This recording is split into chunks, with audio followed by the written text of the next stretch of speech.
Japan USA का सबसे खास और बड़ा अला है जो हर चीज में यूएसए का साथ देता है। यूएसए के इंटरेस्ट के हिसाब से ही चलता है। उस जापान ने भी हार मानकर अब रशिया से कच्चा तेल खरीदना शुरू कर दिया। जी हाँ, आप बिल्कुल सही सुन रहे हो। जापान ने यूएसए के खिलाफ जाकर रशिया से कच्चा तेल खरीदना शुरू कर दिया है। आप ये आर्टिकल देख सकते हो, यूएसए के मीडिया आउटलेट का है। तो इस आर्टिकल में साफ साफ लिखा है कि जापान ने अपने अलायंस मतलब G7 और यूएसए का साथ छोड़कर रूसी तेल खरीदा है, वो भी प्राइस कैप से ऊपर के रेट में। मतलब जापान ने $60 के प्राइस कैप से भी ऊपर में ये तेल खरीदा है रशिया से। पर अब अगर जापान $60 से नीचे के रेट में खरीदता तेल तो यूएसए को कोई भी दिक्कत नहीं थी, पर रशिया कहाँ मानने वाला था। अब हर देश को इंडिया जैसा ट्रीटमेंट थोड़ी ना मिलता है। और ऊपर से जापान और रशिया में टापुओं को लेकर काफी ज्यादा डिस्प्यूट्स बने रहते हैं, तो जापान और रशिया में टेंशन हमेशा बनी रहती हैं। और फिर भी देखो जापान के ऐसे हाल हो गए हैं कि उन्हें रूस से तेल खरीदना पड़ रहा है। अब आगे बताने से पहले मैं आपको जयशंकर जी की वीडियो दिखाना चाहता हूँ, जो कि हो सकता है कि आप लोगों ने देखी भी हो।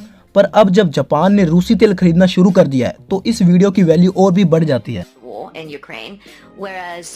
By purchasing this oil for national interest, India is being asked, are you funding this war? Tell me if buying Russian gas is not funding the war? I mean, why is it's only Indian money and oil coming to India which funds, but it's not gas coming to Europe which funds? I mean somewhere, let's be a little even-handed out here. Countries in Europe and the West and the United States are so concerned. Why don't they allow Iranian oil to come into the market? अब इस video से हमें पता चल रहा है कि जयशंकर जी कितने सही थे कि national interest is above everything. और यही बात अब जापान ने भी प्रूव कर दिया है रशिया से तेल खरीदकर। तो कहना पड़ेगा काफी ज्यादा विजनरी इंसान है जयशंकर जी।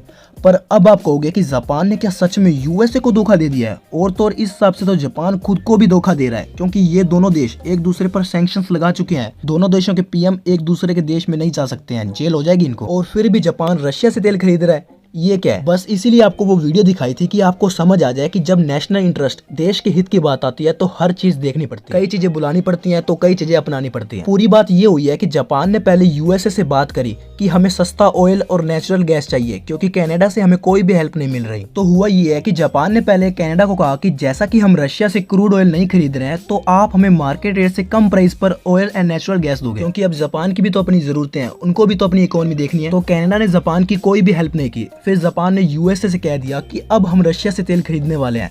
तो फिर यूएसए ने दोबारा थोड़ा प्रेशर डाला कि आप ऐसा मत करो, पर जापान नहीं माना। तो फिर यूएसए ने कहा कि चलो ठीक है, आप खरीद लो। तो ये थी कहानी। और अब आप सोचोगे कि क्या जैसे यूक्रेन इंडिया को कहता था कि ये पैसे यूक्रेनियंस के खून के बराबर है, इंडिया हिस्ट्री में गलत साइड पर होगा, इंडिया एविल देश कहलाएगा, या इंडिया ठीक नहीं कर रहा है, ये वो, क्या यही सेम वर्ड्स जापान के लिए यूज किए जाएंगे? बस अब यही देखना है कि वेस्टर्न कंट्रीज जापान को क्या कहती हैं। हमारे लिए अच्छी बात ये है कि हमारा जो स्टांस था वो पूरी दुनिया में सही साबित हुआ है। अब हो सकता है कि ये देखकर और भी देश इंडिया को फॉलो करें, जैसा कि जापान ने किया। गाइस, ऐसी और इंटरेस्टिंग वीडियो के लिए चैनल को सब्सक्राइब और वीडियो को लाइक एंड शेयर जरूर करें। थैंक यू, मिलते हैं अगली वीडियो में।